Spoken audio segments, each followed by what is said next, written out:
నిజంగా గింత చిల్లరగా ఉండకూడదు రాజకీయం. కేసీఆర్ లాంటి ఒక నాయకుడు ఆయన ఇంకా గీ ఏజ్ లో గీ స్థాయికి చేరుకున్న తర్వాత ఆయనకు పేపర్ వాళ్ళు ఏం రాస్తారు, టీవీ వాళ్ళు ఏం చూపెడతారు, ఆయనకి ఏమైనా ఉంటుందా? జగిత్యాలకు వచ్చుడు, జనాలను కలుసుడు, అందరి ముందు మాట్లాడుడు, లక్షలాది మందితో సంభాషించుడు కేసీఆర్ గారికి తెలిసిందే గది, ఆయన ప్రస్థానమే అది. అట్లాంటిది ఇవాళ ఆయన ఇక్కడికి వస్తుంటే కోరుట్లకెళ్ళి వచ్చేటోళ్ళందరికీ ఇక్కడికి రానియకుండా రోడ్డు దవ్వుతారట.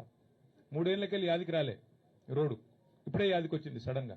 ఇంత చీప్ పాలిటిక్స్, ఇంత చిల్లర ప్రయత్నాలతో జగిత్యాలలో జన ప్రభంజనాన్ని అడ్డుకుంటామని రేవంత్ రెడ్డి గారు, అదేవిధంగా ఇక్కడ ఉన్న హైబ్రిడ్ ఎమ్మెల్యే, హైబ్రిడ్ కూడా కాదు, ఏం బ్రీడో ఇది,